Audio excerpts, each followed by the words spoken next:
My husband's family hated me for years. Then I revealed my true.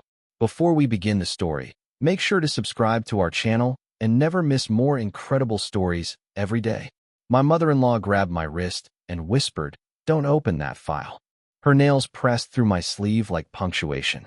We stood behind the ballroom curtains of the Westin Hotel, half hidden by a wall of hydrangeas and sponsor banners. Out front, cameras flashed over crystal chandeliers and champagne towers, and Diane smiled at them like she owned the air. I worked as a school counselor in the city, steady hours, modest pay, meaningful mess. I was the woman Diane had spent 4 years describing as sweet, but temporary. Tonight, I was also the reason the entire Weston family name was about to be printed next to words like fraud and misappropriation. Ethan found us a second later, tie loosened, eyes darting. "Mom, what are you doing?" he asked, already apologizing with his tone. He looked at me. "Kate, you promised we'd get through dinner first." "I am getting through dinner," I said, keeping my voice low. My other hand held a slim folder, courthouse prints, bank notices, and one screenshot that made my stomach feel like it was falling. Diane's smile never reached her eyes. "You don't know what you're holding," she said. "You're going to embarrass us in front of donors." "Donors deserve the truth," I replied.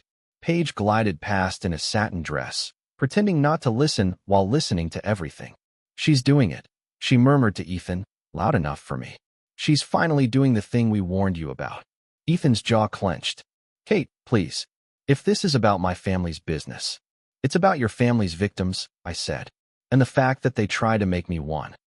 In my pocket, my phone buzzed with the last voicemail transcript I'd saved, timestamped 3:12 p.m. "Today, if she talks, we bury her." Diane tightened her grip. "Open that file, and you won't have a husband by midnight," she hissed. I looked straight at Ethan, because the choice had always been his too. "Do you want the truth?" I asked. "Or do you want peace?" Then Diane leaned closer and said a name I had never used here. "I met Diane the way you meet most people who plan to dislike you. On their turf, under their lighting, with a drink you didn't choose in your hand."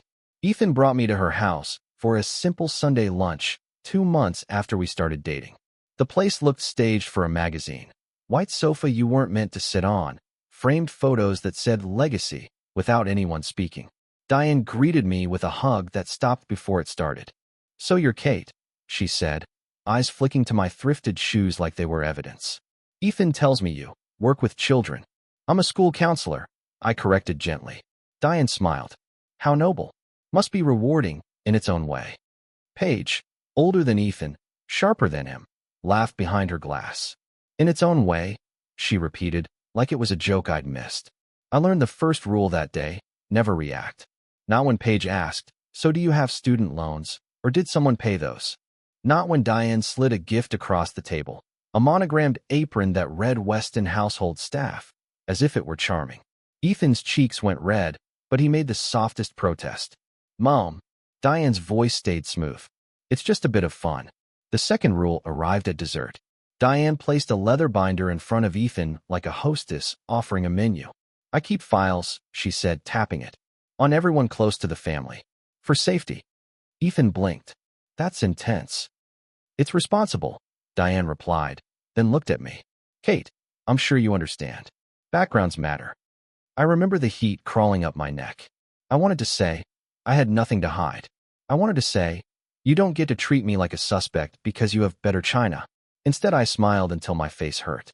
"Of course," I said. "Ask anything." Diane's eyes softened, like she'd found the angle that worked. "Then tell me," she asked, "what exactly do you bring to my son?" Ethan's hand found my knee under the table, squeezing once, comfort and warning in one gesture. I kept my voice even. "I bring love," I said, and watched Paige smirk. Diane closed the binder with a quiet snap that sounded like a door locking. By the time Ethan proposed, I could predict the shape of the insults before they landed. They weren't loud. Diane didn't need volume. She used softness like a blade, a compliment with a bruise hidden inside. "Kate is so grounded," she'd say at a dinner party, glancing at the women in diamonds. "She's not ambitious." Paige upgraded to what I called polite warfare. At holidays, she'd seat me at the far end of the table, next to the kitchen door, then chirp, "Oh, I thought you'd prefer to be closer to the help, since you're so hands-on." Ethan always squeezed my hand and whispered later, "They'll warm up. Mom just needs time." Paige. He hated conflict the way some people hate silence. He filled it with excuses. When we married, Diane offered to handle everything. The venue, the guest list, even my dress, which she called surprisingly nice for your budget. On the morning of the wedding, she floated into the bridal suite with Paige and a garment bag. "I took the liberty," Diane said, and pulled out a second dress. "Wider, tighter, more expensive. This photograph's better." The other one looked practical. I stared, frozen. My dress hung behind it like a forgotten choice. Ethan walked in and saw my face. "Hey," he said softly. "What's wrong?" Diane answered for me. "Nothing is wrong," she said. "We're elevating." I wore my own dress anyway. Diane smiled through the ceremony like she was swallowing something bitter. After that, the isolation got smarter. Diane stopped inviting me directly and invited Ethan instead. Family brunch. Her texts read, "Sent only to him." When I asked, he'd say, "Of course you're included," then later admit, "Mom thought you'd be busy." Busy became their favorite assumption. Too busy to join. Too busy to have an opinion. Too busy to notice when Paige referred to me as the girl from the public schools in front of strangers. I noticed everything. I just filed it away.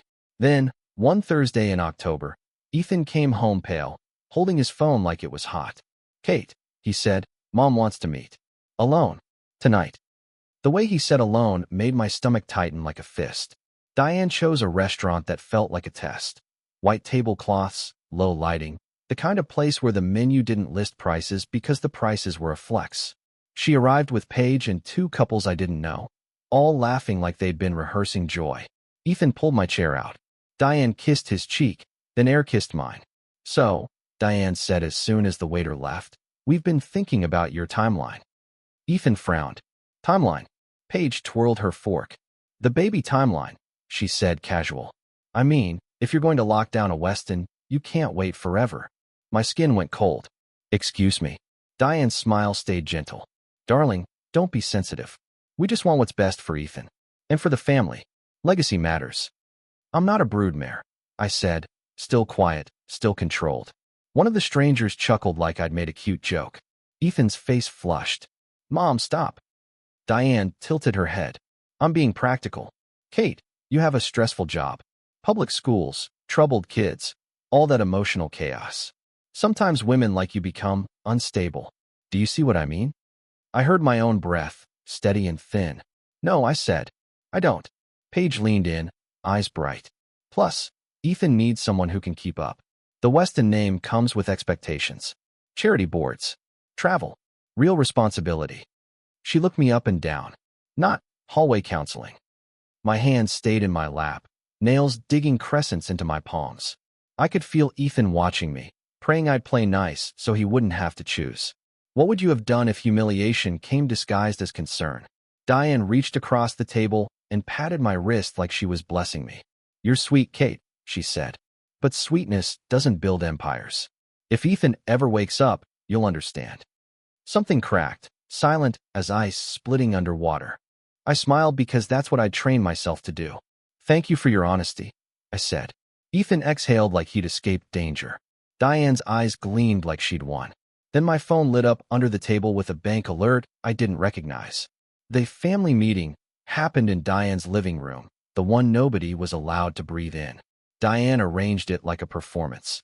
Tea service already poured, framed photos angled toward us. Paige perched on the armchair like a judge.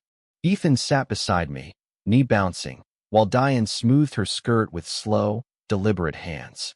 "We're worried," Diane began. "About you too." Ethan sighed. "Mom, we're fine." Paige laughed once. "Are you?" "Because rumor is your stretched thin." I stared at her. "What rumor?" Diane slid a document across the coffee table. "A post-nuptial agreement," she said. "Standard for families like ours. It protects Ethan." "It protects your assets," I said. Diane's eyes widened in practiced innocence. "Kate, don't make it ugly." Ethan looked between us. "Kate, can we just sign?" I asked. My voice stayed calm, but my heart thudded loud in my ears. "Why now?" Paige's mouth curled. "Because sometimes people reveal themselves once the ring is on. We've seen it." Diane leaned forward, lowering her voice. Ethan has responsibilities. The foundation. The company. There have been complications. We can't afford distractions. Complications. The word stuck. What kind of complications?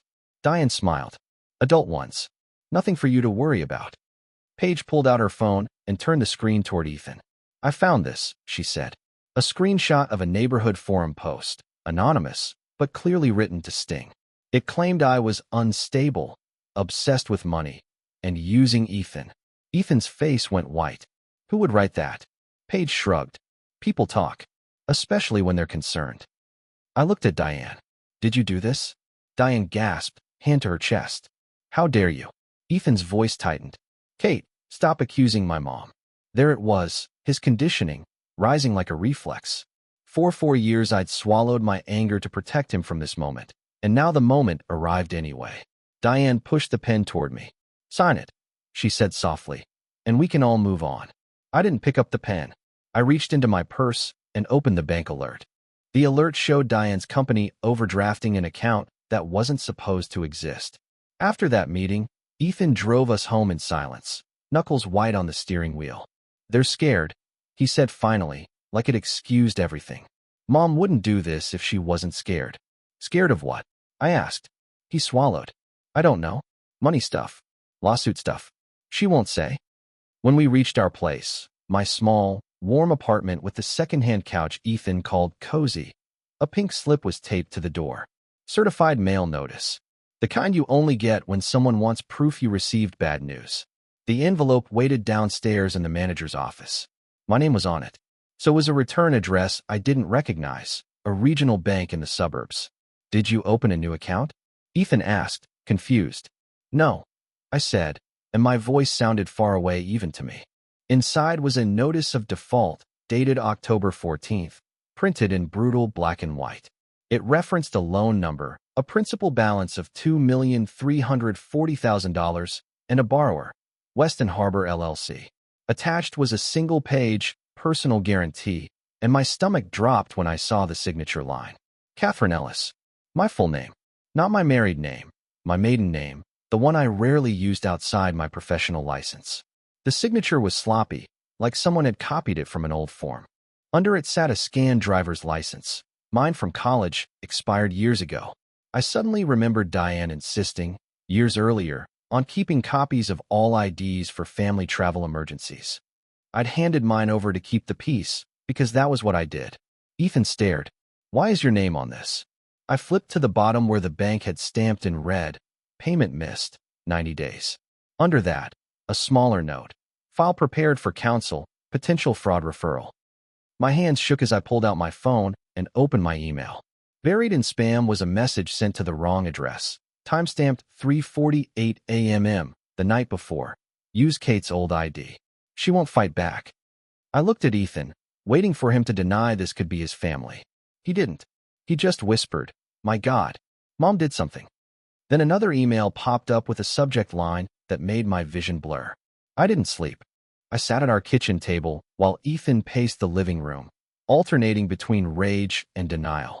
It has to be a mistake, he kept saying. Mom wouldn't forge your name. Someone did, I said, pointing at the scanned ID. And they chose mine because it would sound believable. At 7:05 a.m. I went to work anyway. Kids still needed schedules adjusted, panic attacks talked down, lunch money quietly arranged. My hands moved on autopilot while my mind replayed the bank's red stamp, potential fraud referral. During my lunch break, I opened the county's public records portal on my phone and typed in Weston Harbor LLC. The search results loaded like a confession. 3 filings. 2 liens. 1 eviction case list as bulk filings. Dozens of tenants at the same address, all pushed out in the same month. The plaintiff's attorney name was listed, but I didn't need it. The pattern was the real story. I clicked the most recent filing, dated August 22nd. The affidavit included a witness signature. It looked like mine.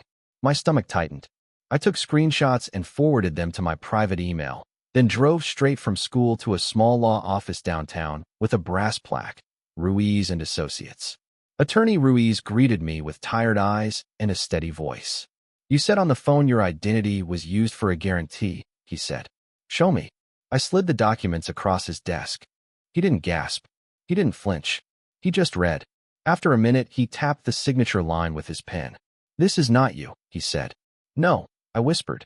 He flipped to the default notice. "And this bank doesn't send certified mail to random apartments. Someone listed your address for service." He looked up. "That is either incompetent or intentional." Ethan sat beside me, silent, jaw working like he was chewing glass. "Can we fix it?" he asked. Ruiz's expression didn't soften. "First, we confirm what else they attached your name to," he said. "Second, we lock down your credit. Third, we prepare for the part they won't like." "What part?" I asked. He opened another tab on his computer and typed. "The part where we follow the money," he said. "And money always leaves tracks." Then Ruiz's screen showed a filing that connected the foundation to the loan. Ruiz printed the filing and slid it toward me like he was handing over something fragile. It was a UCC financing statement, filed with the state on July 9th, listing collateral for a bridge loan to Diane's company. Under secured party was a name that looked innocent until you read it twice. Weston Family Foundation. "The charity?" Ethan asked, voice cracking. Ruiz nodded. "A nonprofit can make loans," he said. "But the question is, should it be making this one?" He pulled up bank routing details. Enough to scare, not enough to file yet. "If the foundation's money propped up the company," he said, "and donors were told something else, that's misrepresentation. If the foundation took on debt to cover private losses, that's worse." I thought of Diane on stage, accepting applause for integrity, while a default notice with my forged name sat in my purse. My throat burned. Ruiz leaned back. "Now look at the eviction docket you found," he said. He clicked through PDFs, same building address, over and over. Same notary stamp. Same witness, me. He zoomed in until the signature line filled the screen. "I didn't even know that building existed," I said. "Someone wanted a signature to attach," Ruiz replied. "A responsible professional spouse. It reads better than Diane's name." Ethan put his head in his hands. "Mom runs the foundation," he muttered. "But Paige handles paperwork. She's obsessed with efficiency." Ruiz tapped the notary stamp. "This notary worked out of a shipping store," he said. "It's common in bulk filings." "So what's the secret?" I asked, though I already felt it forming. Ruiz's voice stayed careful. "The secret is they moved foundation funds into the company, then used eviction revenue and new loans to plug the hole," he said. "A cycle. A desperate one." "And my name?" I asked. "Your name was their shield," he said, "until it became their weapon." Ethan looked up, eyes wet. "Who did it?" he asked. "Mom or Paige?" Ruiz didn't answer immediately. He pointed at the filing again. Two signatures appeared, one typed, one handwritten. "One of these is control," he said quietly. "The other is execution." My phone buzzed with a new message preview. "Kate, please come to dinner, alone."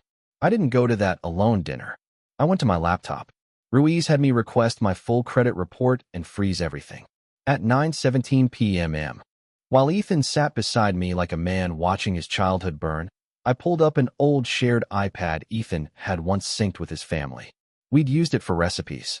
It still had his mother's iMessage account logged in because she'd demanded family tech uniformity. I stared at the screen for a long time before I tapped messages. A thread popped up, Diane left right arrow page. The latest text was time-stamped October 15th, 3:05 p.m. Today. Paige, she got the bank letter? Diane, good. Let her panic. Ethan will choose stability. Paige, if she screams fraud, we say she forged it for attention. Diane, make sure the forum post stays up. Concerned neighbors, remember? Paige, already done. Also, tell the bank she's emotionally volatile. Diane, and tell Ethan she needs help. If he files, it looks compassionate. My mouth went dry. I scrolled. The messages went back months, like a slow poison drip. August 3rd, 11:42 a.m. Diane, she's too calm. It makes people trust her. Paige, then we make calm look calculated. Diane, if the foundation audit hits, we need a clean scapegoat. Paige, her job is perfect. Manipulates kids. People will believe it. Ethan made a sound that was half sob, half choke. They planned this, he whispered.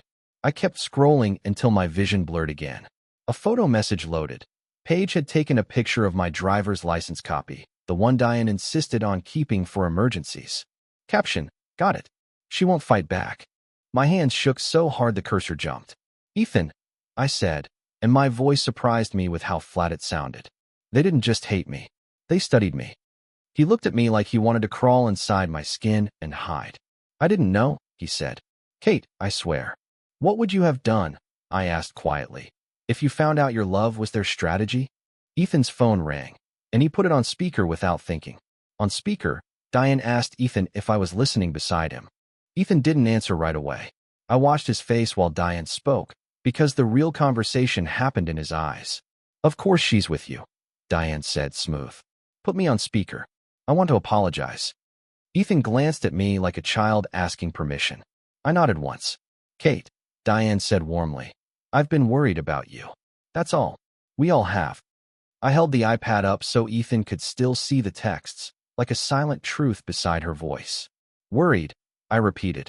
Yes, Diane sighed. You've been under so much stress. That job of yours, so much trauma.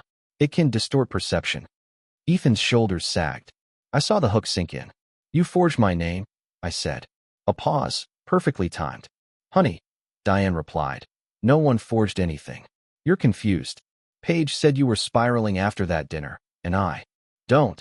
I cut in, sharper than I meant to. Diane's tone cooled by 1 degree. Ethan, darling, this is exactly what I mean. Hear her? She's volatile. Ethan swallowed. Kate, maybe we should talk to someone. A counselor. I am a counselor, I said, and the irony tasted metallic. Diane leaned into the part she loved most. The martyr. I'm trying to save my son, she said. We have legal issues right now, and a wife making accusations could destroy him. Do you want that on your conscience? My vision tunneled. What would you have done if she used your stability as a weapon? There was a knock at the door. 3 sharp raps. Ethan froze. I opened it, and Diane stood there in a camel coat like she belonged in my hallway. Paige hovered behind her, lips pressed tight, phone already angled like she might record. Diane stepped in without waiting. Let's talk like adults, she said, glancing around my apartment as if it offended her. Ethan, sweetie, go make tea. Ethan moved automatically, like a trained response. Ruiz had warned me, never argue where they control the narrative. Diane controlled rooms the way other people controlled light switches. She pulled a folder from her bag and placed it on my table. Sign this, she said softly, and we can make all this go away. I opened it and saw my own name again, this time above a confession.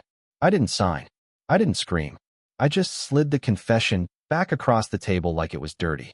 Diane's eyes narrowed. Kate, she warned. I held up the iPad, screen glowing with her own words. October 15th, 3:05 p.m. I said. You told Paige to call me volatile. You told her to keep the forum post up. You told her to use my old ID.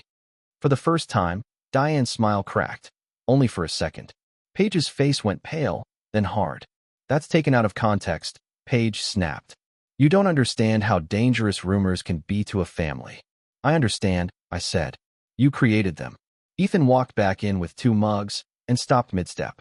He looked from the iPad to Diane to Paige, and something in him finally stalled, like a machine realizing it was being used. Diane recovered fast.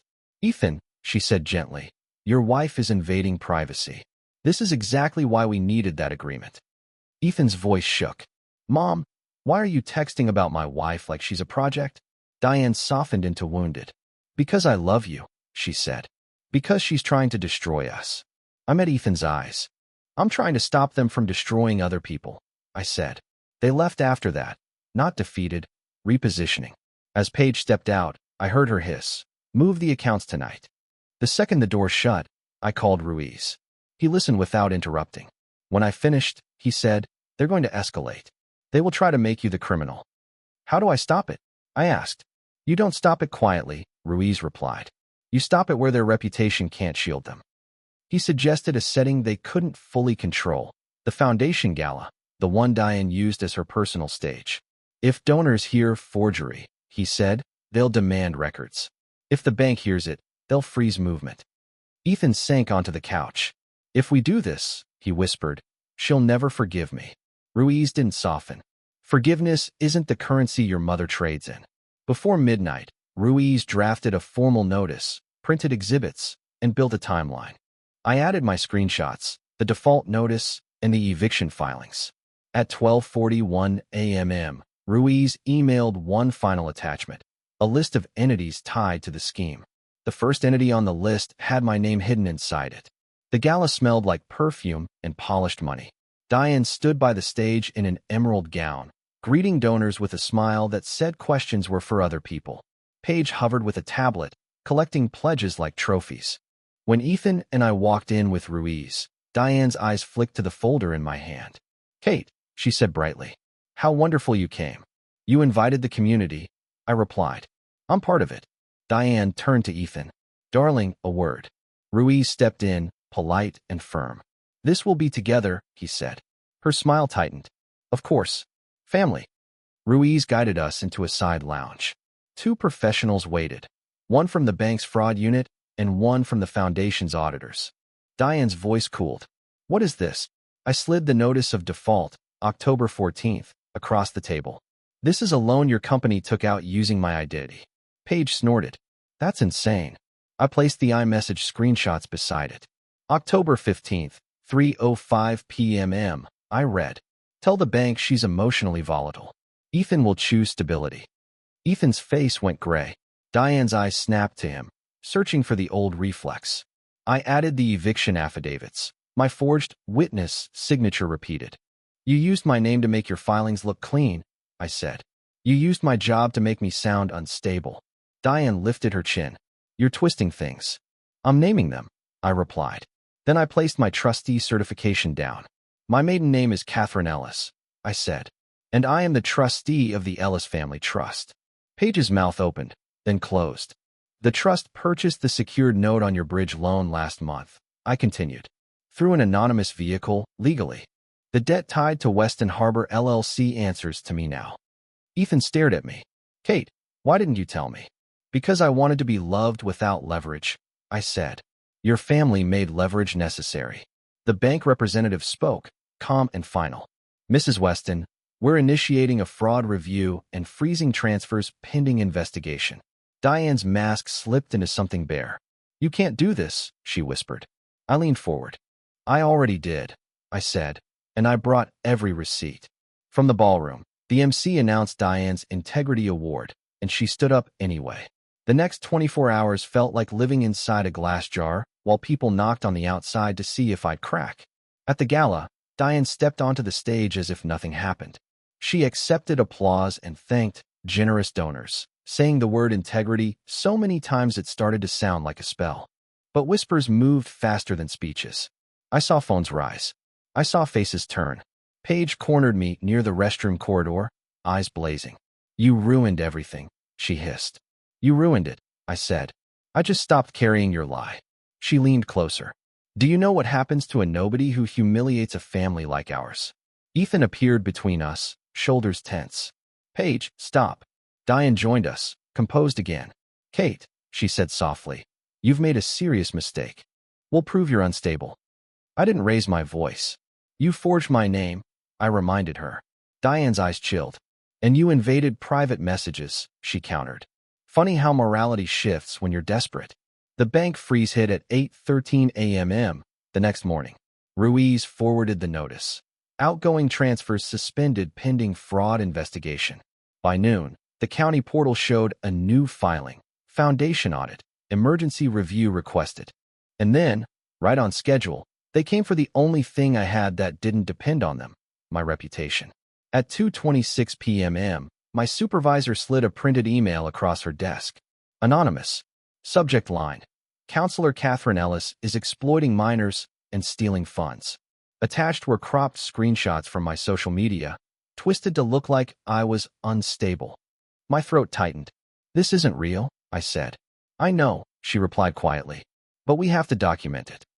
When I got home, Ethan was sitting on the edge of the couch, staring at nothing. "Mom called," he said. "She said if I stay with you, she'll cut me out." "And?" I asked. He looked up, eyes raw. "I told her I didn't care," he said, and my chest loosened, until he added, "But I also told her I need time to think." Time. The word landed like a bruise. Ruiz texted me one line at 6:02 p.m. "They just filed something in your name again." I read it twice, then felt the room tilt. I didn't win and immediately feel better. I won, and then I had to live in the wreckage. Ruiz filed the fraud affidavit with the bank and forwarded the eviction documents to the state's oversight office. I cooperated with the school district review at work, handed over everything, and watched my own name get handled like a contaminated object. The anonymous complaint didn't stick, but it left fingerprints on my confidence. Ethan slept on the couch for a week because he couldn't stand being in the same bed with the truth between us. One night, after a couple's session I didn't want to attend but did anyway, he sat across from me with red-rimmed eyes. "I'm sorry," he said. "Not just for what they did. For how many times I asked you to be smaller so I could be comfortable." I didn't let him off the hook with forgiveness gifts. "I love you," I said. "But love without protection is just hope. And hope isn't a plan." So we made a plan. Ruiz drafted boundaries in writing. No private meetings with Diane or Paige. No signing anything without counsel. All contact routed through email. We froze my credit permanently. We changed our passwords. We documented every call. Diane tried to break the rules immediately, cycling from pleading to fury to sweetness. "This isn't you," she crooned to Ethan. "You're being controlled." Ethan deleted the messages without answering. The foundation's board demanded records. Donors asked for refunds. Diane blamed me in private and played victim in public. Paige went quiet, which scared me more than her insults ever did. In early November, Ruiz showed me the numbers. The foundation had loaned the company $1 million in disguised transfers over 18 months. The eviction filings had pushed out families to renovate, then relist units at double rent. Seeing it in plain print made my stomach turn. Ruiz asked, "Do you want to call the note due?" I thought about Ethan. I thought about the tenants I'd counseled at school who slept in cars. I thought about Diane's smile. "We enforce it," I said. "But we offer a settlement only if restitution is documented." Ethan nodded, swallowing hard. "Whatever you decide," he said, "I'm with you." That night, a certified envelope appeared in our mailbox with my maiden name on it. The envelope wasn't an apology. It was a demand. Inside was a letter on Diane's company letterhead claiming defamation and threatening to pursue all remedies unless I withdrew the fraud report. Attached was a proposed settlement that read like blackmail. They'd consider dropping the school complaint if I signed away any claim to the loan documents. Ruiz read it once and sighed. "This is panic," he said. "And it's also leverage." I didn't respond with emotion. I responded with structure. Ruiz sent a formal reply. All communications through counsel, all threats preserved, and a counterproposal requiring restitution to tenants, full audit cooperation, and written admission that my identity had been used without consent. Diane refused. Paige, meanwhile, tried a different angle. She emailed Ethan a single line. "Choose blood or choose her." Ethan forwarded it to Ruiz without replying. The investigation didn't wrap up in a neat bow, but consequences started to land. The bank's freeze became a fraud referral. The foundation's emergency review turned into board resignations and donors pulling out. Diane's perfect image developed cracks that makeup couldn't cover. At work, the district cleared me in writing. My supervisor handed me the letter and said, "You didn't deserve any of this." I kept that paper in my desk drawer like a small shield. Ethan and I kept going to therapy. Some nights we sat on the couch and practiced saying hard truths out loud, like reps at the gym. "My mom trained me," he admitted once, "to protect her first." Then he looked at me and added, "I'm unlearning it." I didn't reconcile with Diane. I didn't chase Paige for closure. My revenge wasn't humiliation. It was refusing to be usable. I learned the hard way that I couldn't argue without evidence, couldn't sign under pressure, froze my credit before I thought I needed to, and wrote boundaries like contracts. Because to people obsessed with reputation, paper was the only language they respected.